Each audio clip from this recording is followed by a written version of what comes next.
The time is 6:50 p.m. on Sunday, December 5th, 2021. Oh man, we're already into the holiday season, guys. I am coming at you. My name's Eric. You're listening to Eric on the World, and I'm coming at you from Budapest, as I have learned it is pronounced, Hungary.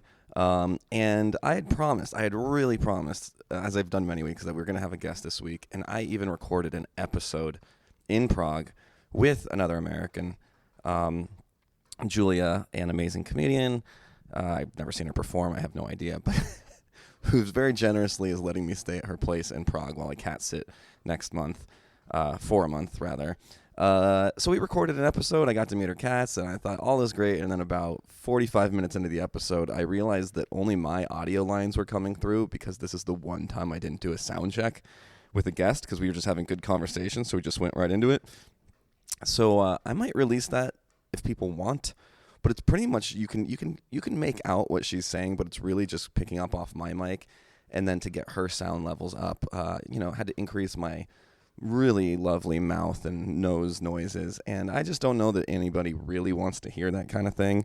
But anyway, so that's kind of how we wound up here with me recording another solo episode. Yeah, Prague was amazing. Really, really enjoyed that city. Can't say too many bad things about it. Again, gorgeous architecture. And not only do I hope to be returning soon, I will be returning in 2 weeks or whatever to start my cat sitting venture there. I will be alone on Christmas, it seems. That's okay. That seems like something a writer should endure, right? To come up with some sort of, writing juice to get the words on the paper. Took the train here. Again, cannot recommend train travel enough. It's just so much more relaxing than going on a plane. And as far as I know, I think it's got to be better for the environment.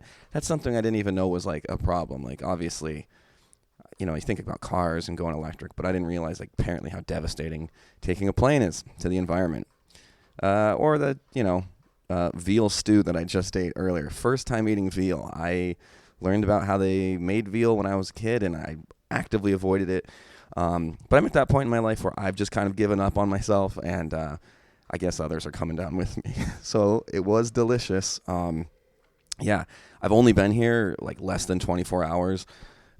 Very interesting experiences so far. I'm staying at a youth hostel, a youth party hostel. They have an upper age limit of 40, so I cleared that one. But it's always interesting coming to these things. It's reminiscent of when I was back in the co-ops for undergrads in Berkeley. They went on a pub crawl. They're going on one tonight. And the very first place we went to is like a massive club. And I'm just not like a dancing club guy. Like maybe when I was their age, like I'm guessing the average age is about 22. But, meeting a girl by like going up to her and fucking slamming my crotch into the back of her. It's not really, it's my words, as you can tell, my words that are really lovely and so charming. And I enjoy conversation. I enjoy listening to people. So I like a nice dive bar, where you can do that. But so I kind of peeled off from the group and I was walking around, and I walked into, there's like so many sections of this bar. There's like, 10 different bars in the place. So I went to this one like cocktails and hookah section, and I hear this guy say, "Oh, I'm from San Francisco." And when I walked in, it was like three guys, two women. This woman like with one of those Russian fucking, I don't even know what you call it, like babushka hats or something like that. Just like, that like round thing that looks like a cinnamon roll that you're wearing on your head. And sure enough, she was actually Russian, which was just so funny to me. But I heard these three guys. They, sounded demonstrably gay, and that always makes me a little more comfortable, just in terms of not feeling like I have to fucking machismo it up with, the bros. But I heard the guy say he was from San Francisco, so that's like an immediate in. So we start talking. This guy's a bit older. It turns out he says he's not gay, whatever. He's thought about it. I don't know. It's not even. One of the non-Russian girl, this Azerbaijani girl, peels off and ends up talking with this guy, and 15 minutes goes by and she comes back and had positioned herself kind of on the other side of me, so I'm standing between her and the other guy, and then the guy asks if these are my friends, and I said yeah, and I could tell that something was just kind of off, And then he's like, is this your girlfriend? I said, no, no. But then he said he wants to take us all out for drinks. And I was like, okay. He doesn't want to stay in that bar. He wants to get out of there. Why is everyone so rude in this bar, he's saying. And at this point, I know, like, okay, his objective is to get us out of a familiar, comfortable environment and kind of put things on his terms.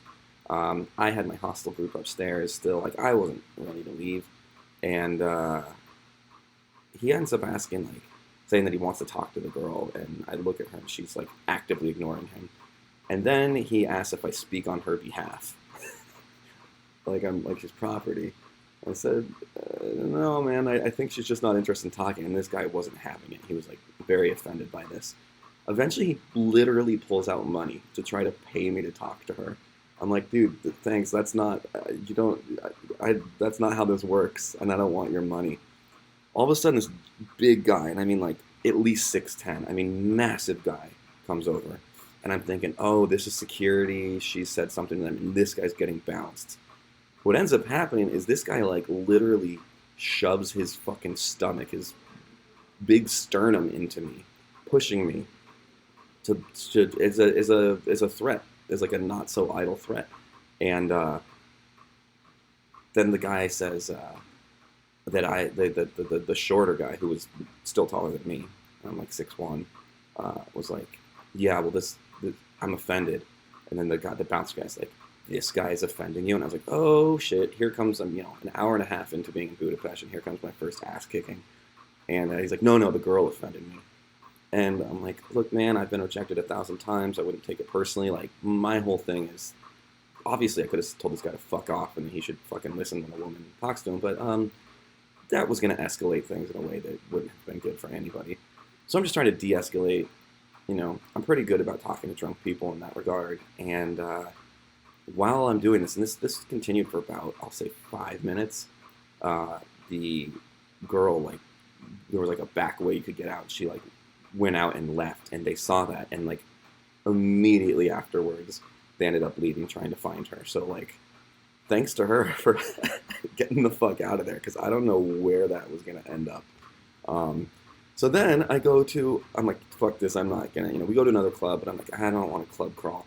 And so I go to find, like, Google best dive bars, and I go to this one place, and everything's going great.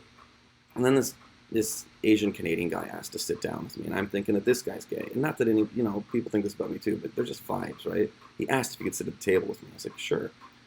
So we're sitting talking, and then I end up, like, engaging with this other Canadian woman who's there, and eventually he says, oh, I'll be right back. And then I see that he's taken these other two girls that I was talking to a couch, and I was like, oh, are they ignoring me? Whatever, I don't know. I sit down, and then the bouncer there, who's like a little tiny guy, says, oh, this is my bouncer friend, but mainly he's my drug dealer. And he comes up over to me, and then this other guy, drunk guy, comes in stumbling in. I'm like, okay, so this is the crew here now, I guess. And somehow we ended up talking about being hairy or not or whatever. And I mentioned, which is true, that when I was a kid, like, I had super long hairy nipples, but like, it never grew anywhere else. So in 5th grade, I'm having to, like, change my shirt in PE and, like, cover my chest with that, and, like, to this day, like, I gotta maintain that shit, and so they asked to see, and I, like, pull my shirt down a little and show them, and then it shows part of my tribo, rainbow chest tattoo, which is the symbol from the book that I'm trying to publish. And the drunk guy who's falling over sees it, and he reaches across the table and, like, yanks down, like, stretching my shirt down, and he sees it, and he's like, what the fuck is that? That looks like gay Superman. Admittedly funny reference, but I was livid. I was like, what the fuck? Like, you're going to reach across the table and yank someone's shirt down? Especially just to make that comment? I'm like, dude, what the fuck are you doing? This other guy, and then what really set me off, though, is that then the Asian Canadian guy ended up, while he was away from the table, saw this other guy coming up to talk to the girl he was interested in, who he had already been, like, edging me away from or whatever, and ends up saying that this guy shouldn't be talking to this girl. And I'm like, and that's what set me up. I'm like, dude, you asked to sit at my table. I've been nothing but nice to you, but when your fucking drunk ass friend tears down my shirt, you don't give a shit, but as soon as like a guy who's being perfectly polite just sits to talk to the girl you're interested in, you can't say anything, or you have to stick up for that person at that point. Like who the fuck, you know? And so I yelled at them, and then I left. I told him it was fucking morally worthless. You know, I really go for it with gusto when those things happen.